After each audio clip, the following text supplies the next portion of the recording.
You can choose what emotions you want to hold on to and for how long you decide to hold on to it.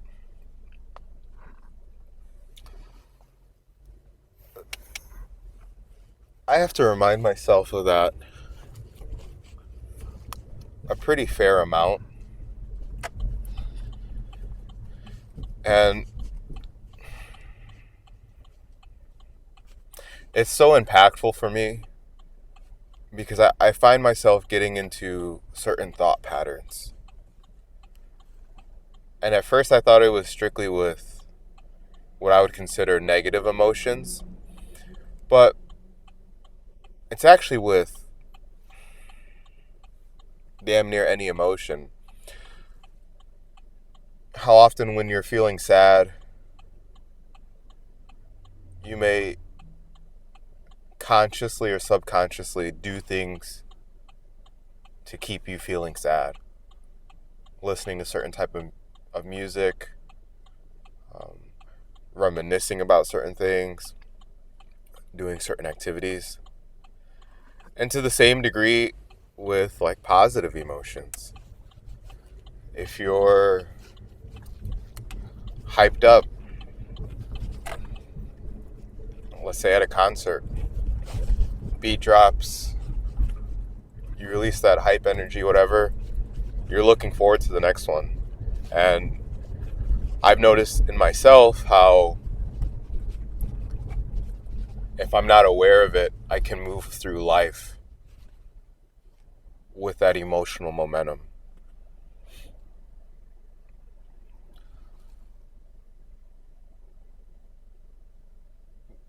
There was a period of time where I was very anxious, I guess you could say. It was due to a lot of external factors,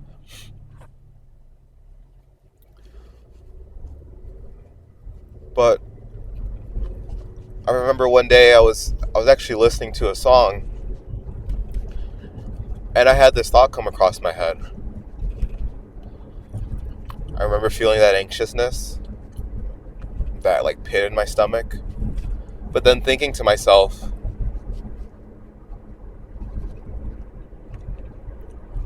I'm like I'm holding on to this. It was like something in my head that I was mentally grasping, but I was the one actively holding on to it. It's like, putting your hand on the hot stove. It's like, man, this sucks.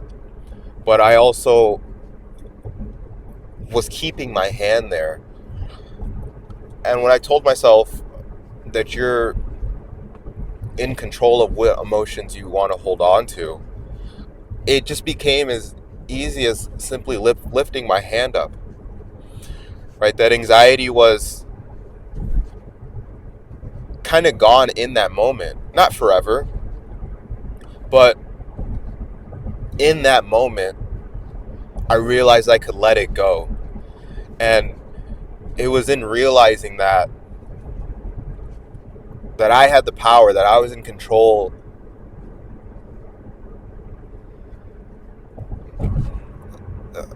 That's what allowed me to move past it. What in the heck is that? I think that was a deer.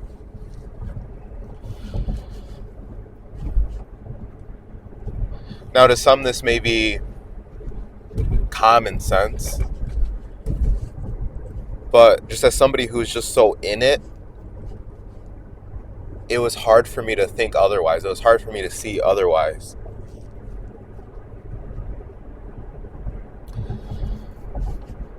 And so I've noticed how, we take energy in, and our mind, our body is like a transformer, conductor. I don't know if I'm using the right terminology of that energy. We can either choose to, let's just say it's hate. We don't have control over the hate that we may take in, but we have control on what we do with that energy.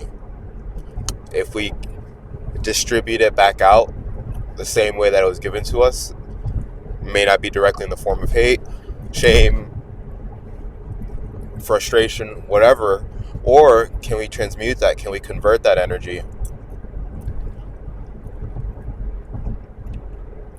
and put it back out into the world in a positive way?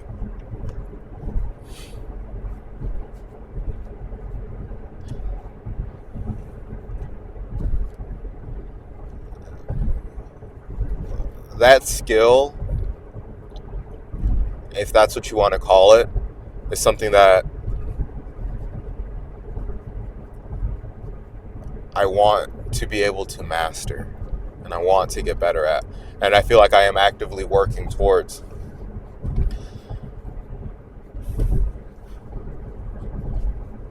A lot of my typical response would actually not be to put it back out there. Let's just say I get hate. My initial response isn't necessarily to go then spread that hate to somebody else or give that hate right back to that same person. My initial response is oftentimes to suppress. And that is one thing I have to be mindful of, is to be sure that I am not suppressing either. So it is truly both good or bad. Hopefully audio is still good. But both good or bad, being in control of what you do with that energy you receive and how you choose to put it back out into the world. I know it may seem woo-woo-ish or whatever, but I think when you sit down and actually think about it, if I do something that you deem disrespectful to you, it is going to move you a certain way emotionally. It's going to make you feel something you were not previously feeling, potentially. And the same thing if somebody who you care about does something loving for you, again, it's going to move you some way emotionally. I believe that irregardless of like positive or negative input, energetic input, positive or negative energetic input, we have the ability to do what we want with that energy. If it's something that we, one, are aware of, and two, like actively try to work on it. Just because we can do something doesn't mean that in the current present moment we're able to.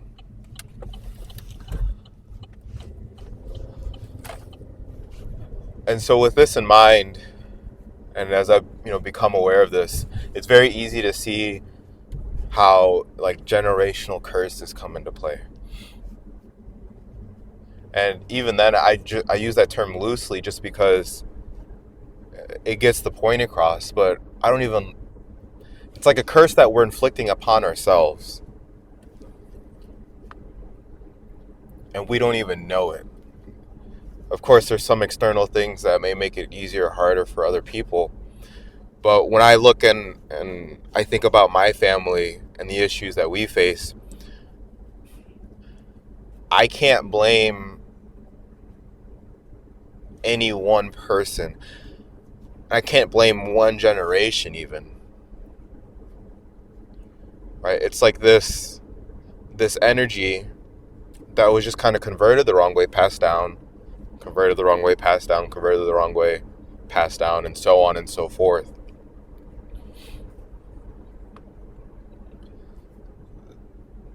So just remember, you are in control.